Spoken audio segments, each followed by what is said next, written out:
Terima kasih Bapa di surga, berfirman-Nya. Kami sudah mengucap syukur di dalam nama Tuhan Yesus Kristus. Haleluya. Amin.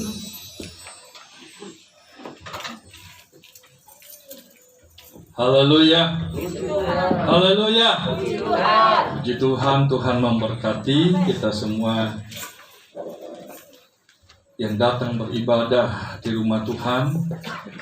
Nyanyian yang sangat memberkati. Allah lebih tahu Tuhan apa yang menjadi pergumulan, apa yang menjadi kebutuhan kita, saudara kekasih Tuhan. Mungkin orang lain tidak tahu, saudara kekasih Tuhan. Bahkan bisa juga istri kita atau suami kita tidak tahu, saudara. Tapi Tuhan kita tahu, saudara kekasih Tuhan. Amin. Puji Tuhan. Mari saudara kekasih Tuhan, kita manfaatkan waktu yang ada. Saya mengajak saudara melihat dalam 1 Korintus pasal 10.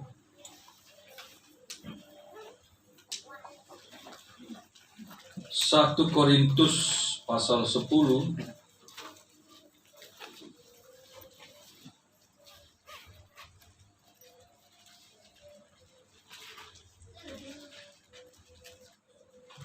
Di ayat 13.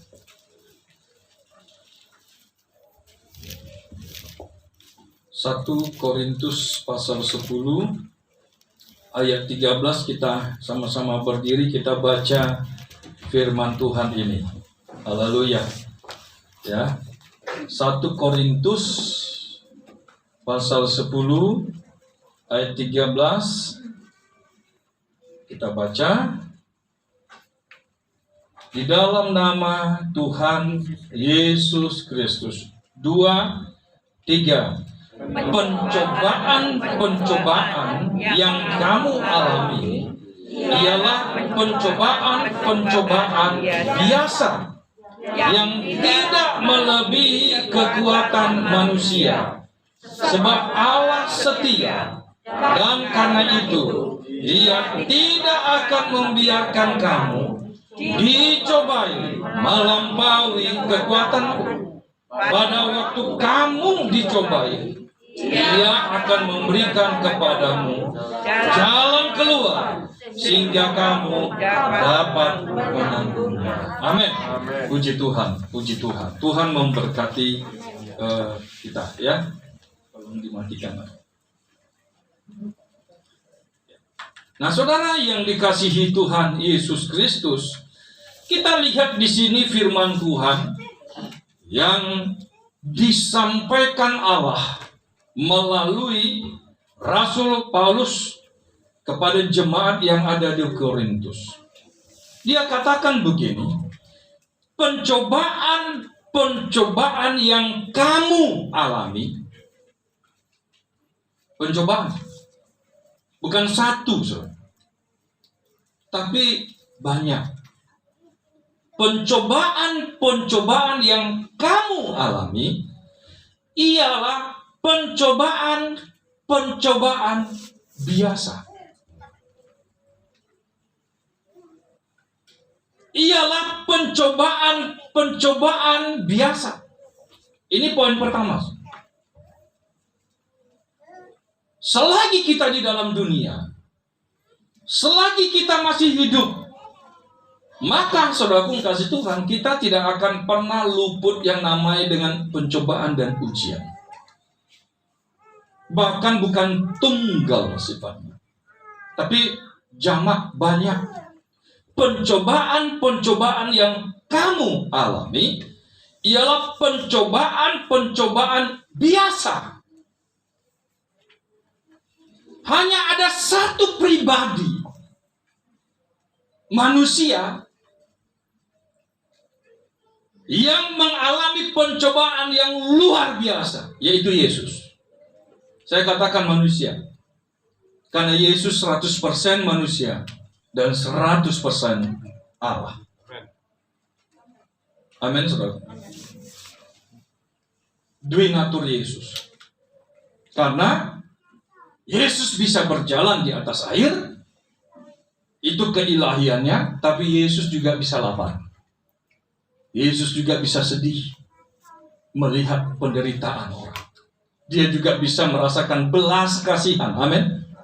Tapi juga dia bisa bangkit dari antara orang mati. Dia menyerahkan nyawanya. Kalau manusia nggak bisa menyerahkan nyawanya, ya, tidak bisa. Dia menyerahkan nyawanya. Ada orang pingin bunuh diri, supaya menyerahkan nyawanya. Tapi begitu dia jatuh, dia nggak mati. Bisa. Karena dia nggak berkuasa atas nyawanya. Tapi Pak Yesus adalah 100% Allah. Keilahiannya mutlak ada dalam dirinya. Tapi juga keilahiannya, kemanusiaan juga ada dalam diri. Itu sebabnya dia bisa mati.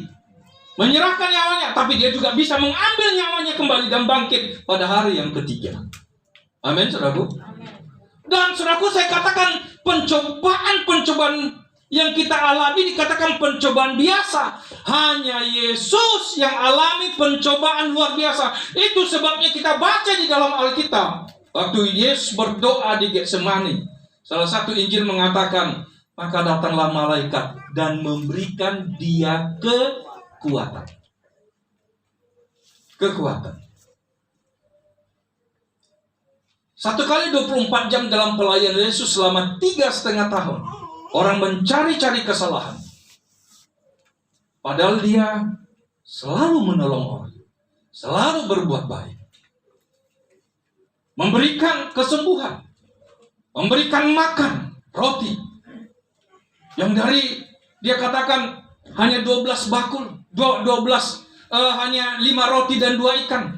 Kemudian menjadi 12 bakul. Belum lagi yang 4.000 orang. Nah, dengan 7 ketur roti. Bisa Yesus adakan. Dia membangkitkan orang mati. Orang lumpuh. Orang buta. Dan banyak lagi yang Yesus lakukan. Tetapi saudaraku kasih Tuhan. Dia mengalami pencobaan-pencobaan 1 kali 24 jam kali 3,5 tahun. Itu yang dialami Yesus.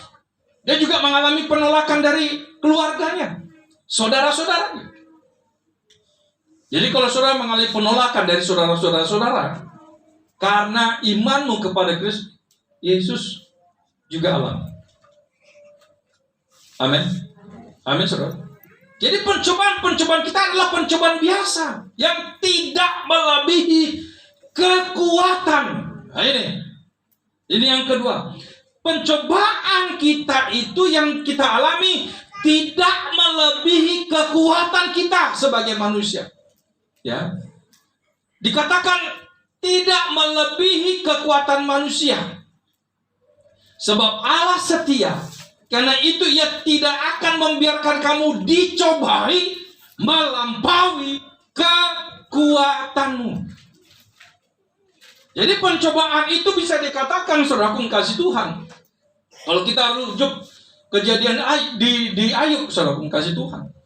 Untuk bisa mencobai Ayub, Abraham, iblis, saudaraku kasih Tuhan, ada pencobaan yang Abraham juga, itu disebut ujian. Iblis, saudaraku kasih Tuhan, untuk bisa mencobai, untuk mendapatkan mencobai Ayub, dia harus izin dulu kepada Allah. Jadi dengarlah baik-baik. Apabila saudara mengalami pencobaan, masukkan langsung di hatimu, ini tidak melebihi kekuatan saya. Amin. Yang kedua, saudara harus tahu, Allah tahu. Amin, saudara. Allah tahu.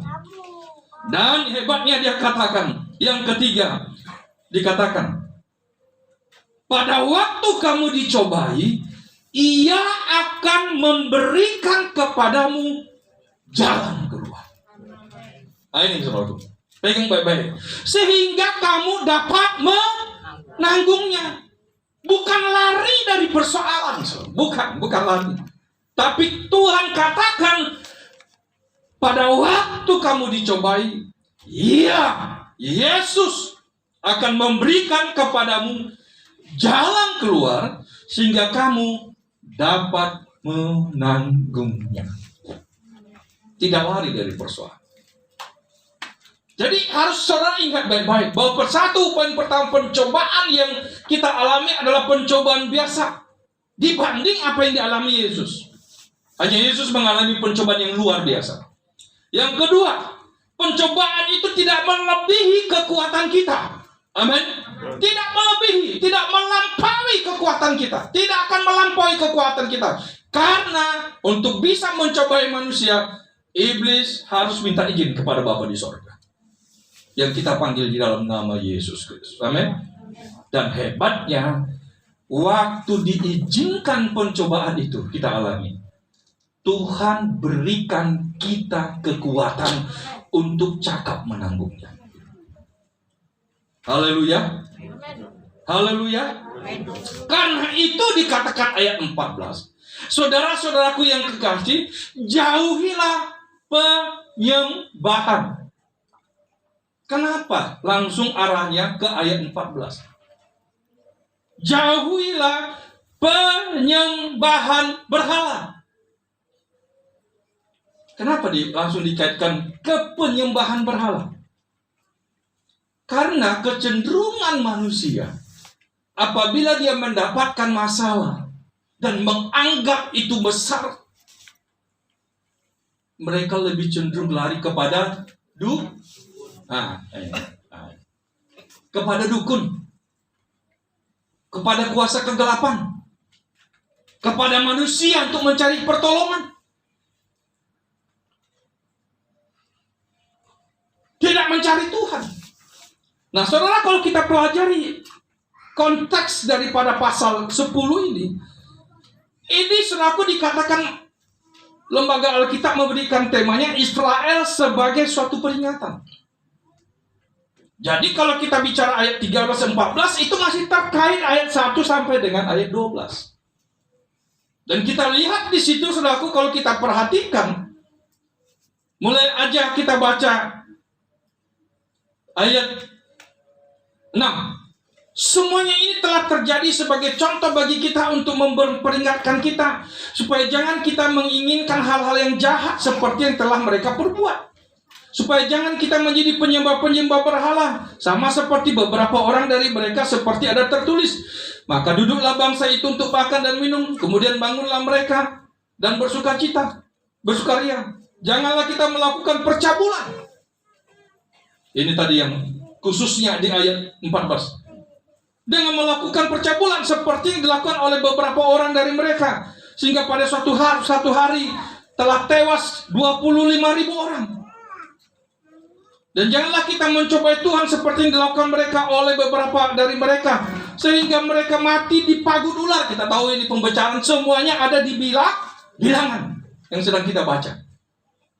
Saudara perlu mengetahui, ya, untuk mengeluarkan perjalanan mereka, kalau jalan kaki dari Mesir sampai ke Kanaan perlu 11 hari. Perlu 11 hari untuk jalan dari Mesir ke tanah perjanjian. Tetapi kenyataannya mereka butuh 13.780 hari.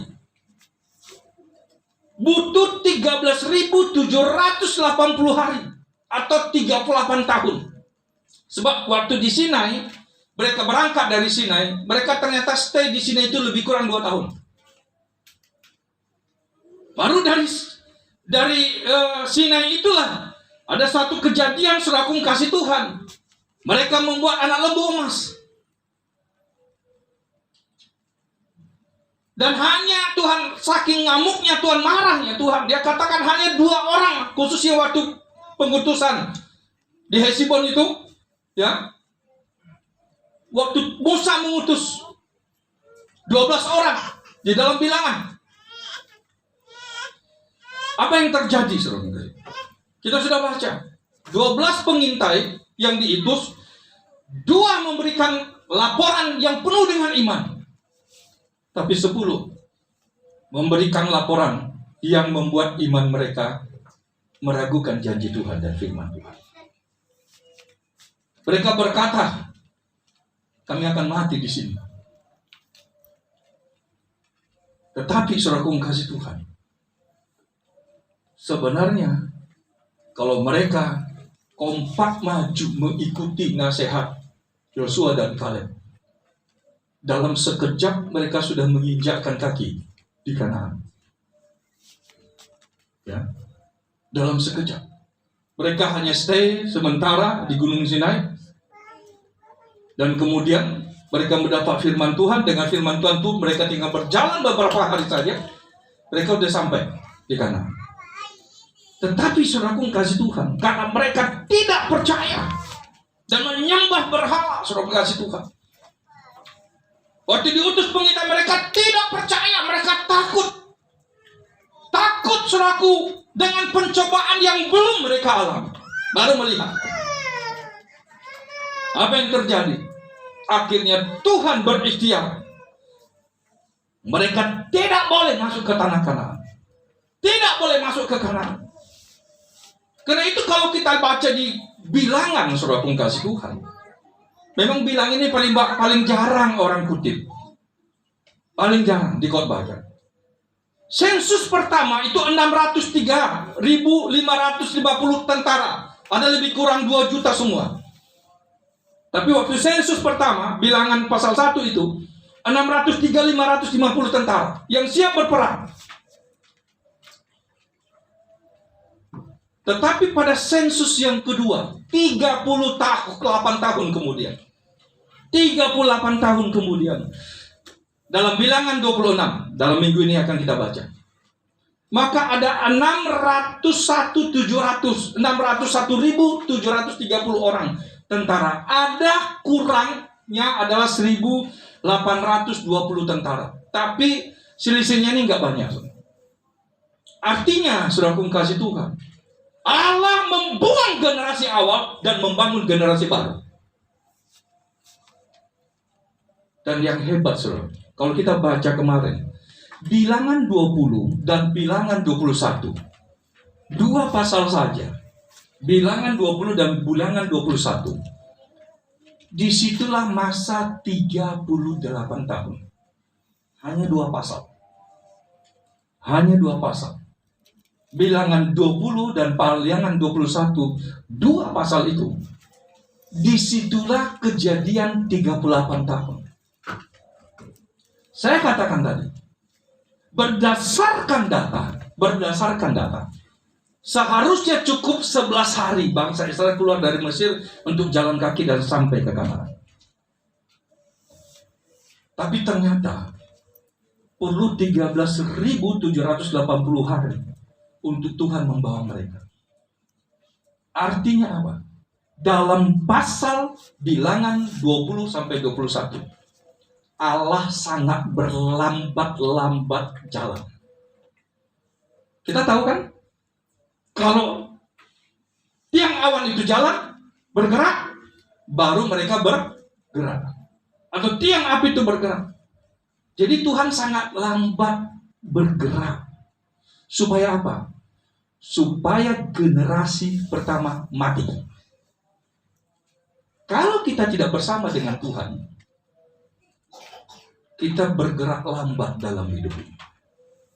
Berkatnya lambat, penyelesaiannya lambat, dan umur terbuang sia-sia selama 38 tahun. Demikian juga kasus Saul. Saul memerintah 40 tahun. 2 tahun saja oke di hadapan Tuhan. 38 tahun tidak dianggap oleh Tuhan. Saudara yang dikasih Tuhan, kenapa? Kembali kepada 1 Korintus tadi. Karena mereka begitu sangat menyakitkan hati Tuhan. Coba perhatikan di pasal 1 Korintus 10 ayat 14 tadi. Karena itu saudara-saudaraku yang kekasih, jauhilah penyembahan berhala. Ini otomatis. Kalau orang tidak mengandalkan Tuhan, pada saat dia menghadapi masalah, pada saat dia menghadapi persoalan, pasti dia mengandalkan kekuatan daripada kuasa kegelapan. Itu otomatis. Pilihannya itu hanya 2.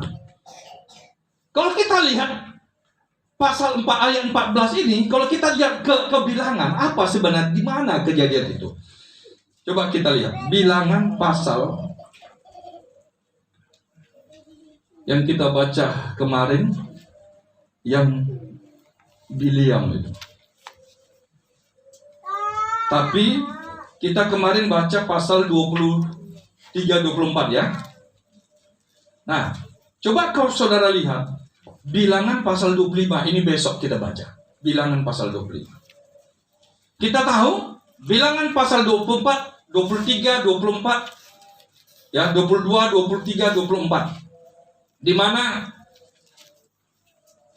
Balak ya meminta saudaraku kasih Tuhan memanggil Bilam, seorang waktu itu nabi yang terkenal, tanda kutip pada saat itu, ya, bukan dalam pengertian nabinya bangsa Israel, tetapi pada saat itu saudaraku kasih Tuhan, karena belum ada hukum Taurat untuk bangsa lain, hanya bagi orang Israel, saudaraku kasih Tuhan. Ternyata ada seorang nabi yang terkenal dengan tenungnya, saudaraku kasih Tuhan. Nah, Balak, saudaraku, memanggil Belial. Kemudian pasal 22, 23, 24. Apa yang terjadi? Bileam ini kan kita tahu sebenarnya Tuhan bilang jangan pergi. Tapi kemudian saudaraku dia tetap pergi. Kenapa? Karena upah. Dengan alasan aku mau tanya Tuhan. Padahal Tuhan bilang jangan pergi. Tapi datang utusan selanjutnya, dia bilang aku tanya Tuhan. Sebenarnya nggak perlu tanya Tuhan lagi. Kalau Tuhan bilang enggak. Tapi akhirnya Tuhan bilang pergi dan hampir mati. Karena mau dibunuh malaikat. Nah, saudara akan kasih Tuhan. Setiap kali dia mengutuk, berkat yang keluar. Setiap kali dia mengutuk dari kemah perkemahan, berkat yang keluar. Pastikan saudaraku kasih Tuhan di situ, saudaraku kasih Tuhan. Ada beberapa kali dia mau mengutuk saudaraku kasih Tuhan.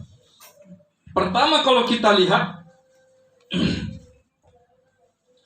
di pasal 22 ayat 1, Bilangan 22 ayat 1, ayat 41. Keesokan harinya Balak mengambil Bileam dan membawa dia mendaki bukit Baal. Dari situ dilihatnya bagian yang paling ujung dari bangsa Israel. Bukit kepala ini ya, saudaraku ya.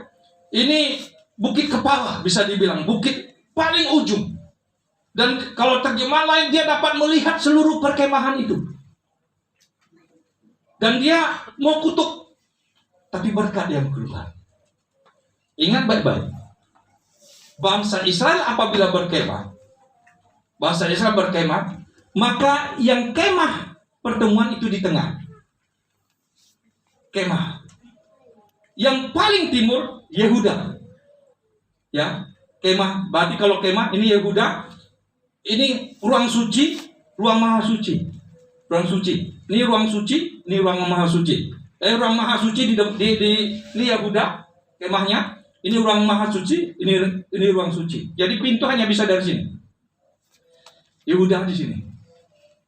Dan beberapa lain sesuai dengan jumlah mereka, maka saudaraku kasih Tuhan, Yehuda paling panjang, yang atas ini paling pendek. Baru di sana agak lebih panjang sebelah kanan. Kalau dilihat dari atas formasi salib. Anak Tuhan kalau tetap ada dalam formasi salib, tetap di dalam keselamatan, tidak pernah kena kutuk. Amin, saudara? Tidak akan pernah kena kutuk. Bahkan kalaupun dia katakan di ayat 14, Bilangan 23, lalu dibawanya dia ke padang pengintai, ke puncak gunung Pisgah yang mendirikan 7 mezbah dan mempersembahkan seekor lembu. Itu saudaraku kasih Tuhan, Pisgah itu tempat juga Musa nanti memandang, itu hanya melihat sedikit saja.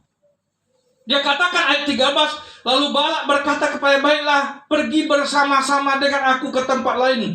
Dan dari sana engkau akan melihat bangsa ini. Engkau akan melihat hanya bagiannya yang paling ujung. Tidak dijelaskan apakah ujungnya ini, ujungnya kaki, ujung kepala, atau ujungnya. Tapi hanya ujung dikit saja. Yang tadi semua ujung saja, celah sedikit saja. Kutuk lihat. Tidak mempan kalau anak Tuhan masih tetap ada dalam formasi salib. Masih ada dalam salib Kristus. Tetapi saudaraku, dalam Kejadian 25 ini yang dikaitkan tadi dengan 1 Korintus pasal 10. Perhatikan ayat 25. Sementara Israel tinggal di Sitim, mulailah bangsa itu berzina dengan perempuan-perempuan Moab. Raja Moab tadi, yang Balak tadi, saudara kasih Tuhan, tidak mempan untuk mengutuk melalui Bileam. Tetapi ternyata, kalau saudara perhatikan, kita lihat saudara kasih Tuhan, kalau di Wahyu pasal 2 ayat 14, coba Wahyu 2 ayat 14. Wahyu 2 ayat 14. Kita lihat. Dari mana dia dapat strategi? Wahyu 2 ayat 14. Mari kita lihat depan. Tetapi aku mempunyai beberapa keberatan terhadap engkau di antara kamu.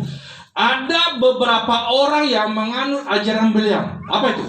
Yang memberi nasihat kepada Balak untuk menyesatkan orang Israel supaya mereka makan persembahan berhala dan berzina. Caranya bagaimana? Dihancurkan formasi salibnya. Perhatikan, sementara Israel tinggal di Sitim, mulailah bangsa itu berzina dengan perempuan-perempuan Moab. Perempuan-perempuan Moab ini mengajak bangsa itu ke korban sembelihan bangsa bagi Allah mereka. Lalu bangsa itu turut makan dari korban itu dan menyembah Allah orang-orang itu. Jadi mereka keluar dari formasi salib. Mereka keluar dari keselamatan yang sudah Tuhan jamin dalam hidup mereka.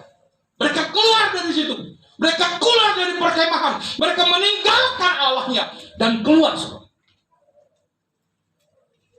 Saudara yang dikasih Tuhan, gampang bagi Allah untuk melindungi anak-anak Tuhan dari segala kuasa kegelapan. Ada orang begitu takut masuk ke Bali. Kalau pikir kok takut? Bukankah kamu sudah diselamatkan? Kita perlu thanking. Loh, iya sih oke-oke aja. Tetapi begitu kita anak Tuhan datang, saudara kasih Tuhan, kuasa gelap harus pergi. Di mana terang datang, kegelapan harus pergi. Amin, saudara. Amin, saudara. Asal apa? Biarlah tanda darah Yesus tetap melekat di hatimu. Engkau tidak keluar dari formasi salib itu. Tapi begitu ada nasihat Bileam, dia kasih tahu kepada Balak, kutuk memang nggak bisa aku sampaikan. Aku berikan nasihat kepadamu. Gunakan anak perempuan-perempuanmu sebagai pancingan. Ya, mungkin mereka melambai-lambai, halo. Apalagi banyak yang konten TikTok sekarang kan, ya. TikTok ya,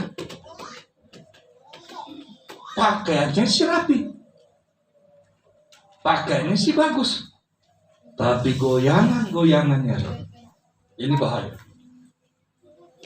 Ya, nah saudaraku yang dikasih Tuhan, perhatikan, perempuan-perempuan ini mengajak bangsa itu ke korban sembelihan bagi Allah mereka. Keluar otomatis ya, keluar informasi. Lalu bangsa itu turut makan dari korban itu dan menyembah Allah orang-orang itu. Saya tahu apa yang terjadi. Ayat 9. Ya. Ayat 7. Ketika hal itu dilihat oleh Pinehas anak Eliezer, saya langsung aja ya. Ayat 9 aja. Orang yang mati karena tulah itu ada 24.000 orang banyaknya.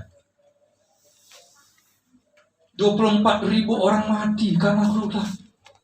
Artinya apa? Ada 24 orang yang keluar dari kemah. Kemungkinan besar ini adalah bala tentara. Nggak heran jumlah mereka lebih sedikit dari sensus. Karena sensus baru berlaku di ayat 26. Pasal 20. Menyembah berhala. Dan hebat, perhatikan ayat 3. Ketika Israel berpasangan dengan Baal Peor, bangkitlah murka Tuhan terhadap Israel. Dia katakan, tangkap semua orang yang mengepalai bangsa itu dan gantung mereka di hadapan Tuhan di tempat terang, supaya murka Tuhan yang menyala itu surut daripada Israel. Dan saudara tahu yang dikasih Tuhan. Perhatikan ayat 6, ayat 3. Ini penting sekali. Ketika Israel berpasangan dengan Baal Peor, ketika bangsa Israel berpasangan dengan Baal Peor, sebenarnya mereka berpasangan dengan siapa? Dengan perempuan Moab penyembah berhala. Tapi pada saat itu, karena mereka pergi kepada Allahnya orang Moab, membawa korban dengan cara mereka, maka di hadapan Tuhan mereka sedang berpasangan dengan kuasa kegelapan. Itu sebabnya, bukankah itu sama kita? Bukankah Yesus adalah mempelai kita? Amin, saudara. Amin. Kita adalah mempelai perempuan. Saat saudara datang beribadah kepada Tuhan seperti saat ini, saudara sedang berpasangan dengan Tuhan. Makanya Yesus katakan, barang 2 atau 3 orang berkumpul demi namamu, aku ada di tengah-tengah mereka. Yesus ada di sebelahnya Pak Salam. Yesus ada di sebelahnya Bu Salam. Yesus ada di sebelahnya Budi. Yesus ada di tengahnya, di sebelahnya Bu Khalifa. Yesus ada di sebelah. Amin. Amin, saudara. Perhatikan, jadi hati-hati. Firman Tuhan ini mengingatkan saya dan saudara, jangan anggap enteng pada saat engkau melakukan ziarah kubur yang melibatkan adat istiadat.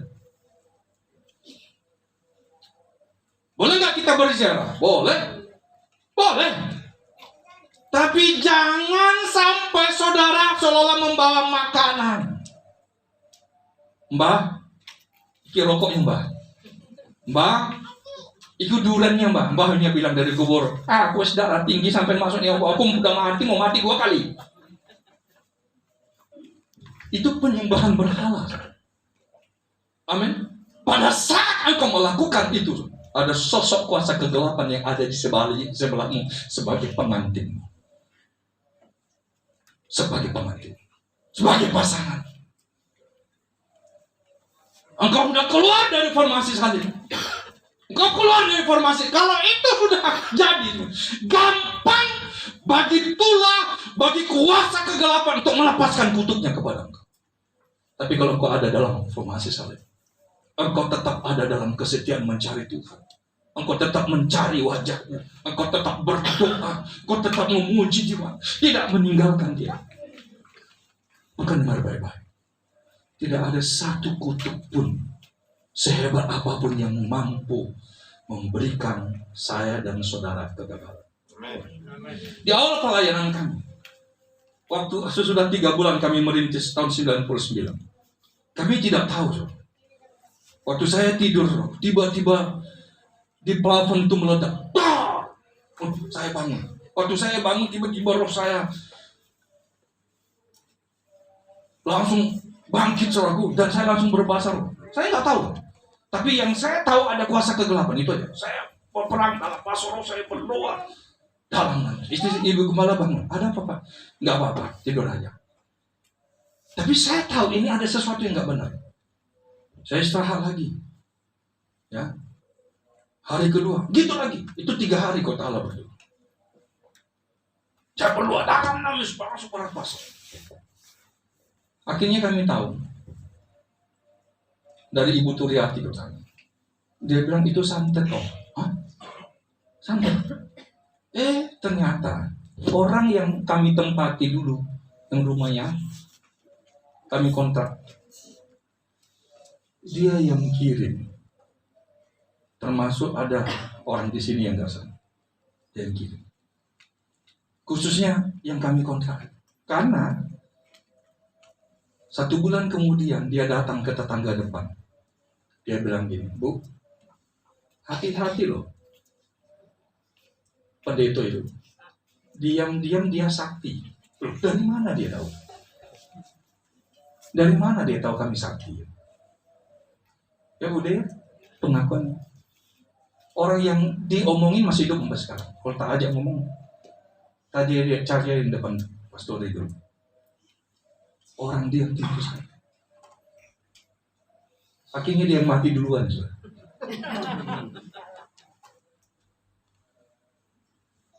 Saya kasih kesaksian kedua.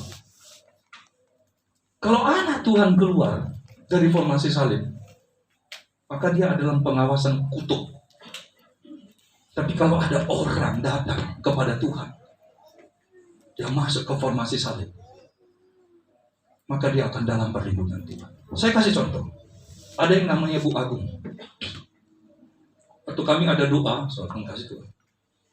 Doa. Waktu itu masih di pastor.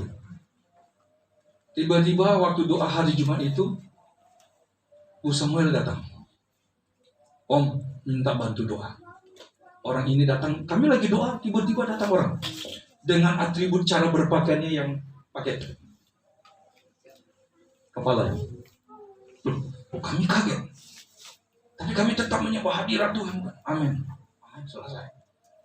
Baru Bos Samuel bilang, Om, orang ini minta bantu doa. Loh, kok minta bantu doa? Ya Om. Kamu percaya? Apa masalahnya? Dia punya masalah utang yang sangat mendesak. Ada Bu Reni saksinya ya. Siapa lagi waktu itu doa? Udah ada. Utang yang sangat mendesak. Dan besok pagi ya Ibu Gembala, dia diwajibkan untuk membayar. Kalau Ibu percaya, Tuhan sanggup tolong. Saudara, kami doakan dalam nama Yesus. Pulang. Malam kota Allah, ada yang telepon dia. Bu, aku kok tergerak bantu sampean yo. Aku tergerak bantu. Iya. Besoknya uangnya lunas, saudara. Utangnya lunas. Tuhan tolong. Saya mau katakan, itu tipe-tipe perempuan Venesia.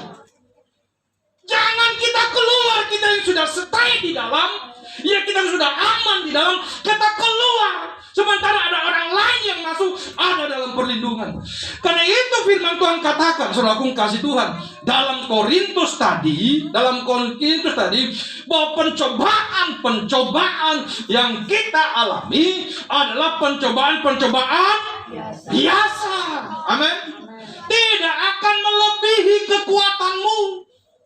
Tidak akan. Bahkan apabila kita mengalami itu, Tuhan sudah memberikan kita jalan keluar. Ada penyelesaian untuk memberikan kita kekuatan menanggung itu karena Tuhan, bukan lari dari persoalan. Dengan catatan, engkau datang kepada Tuhan. Tidak heran Tuhan katakan minggu lalu, marilah kepadaku semua yang letih lesu, aku akan memberikan kelegaan kepada. Apa masalahmu? Apa masalah? Jangan lari. Hadapi dan panggil nama Yesus. Jangan cari yang lain. Duduklah di bawah kaki Tuhan. Ayat yang terakhir.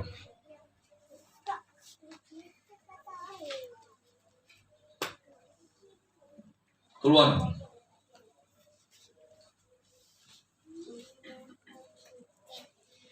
12. Sebentar saya perhatikan.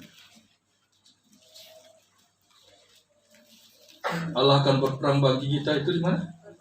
14. Keluaran 14 ayat 14. Mari kita berdiri dan baca dengan iman. Amin. Katakan, ini ayat saya Tuhan. Mari kita berdiri, baca ayat ini. Boleh lihat di depan, atau dia Alkitab saudara. Mari kita baca dengan iman. dalam nama Tuhan Yesus Kristus. Tuhan akan berperang untuk kamu dan kamu akan diam. Kata kamu kita ganti saya. Kita baca dalam nama Tuhan Yesus 2-3. Tuhan akan berperang untuk saya dan saya akan diam saja. Jadilah menurut iman. Tuhan memberkati kita. Mari.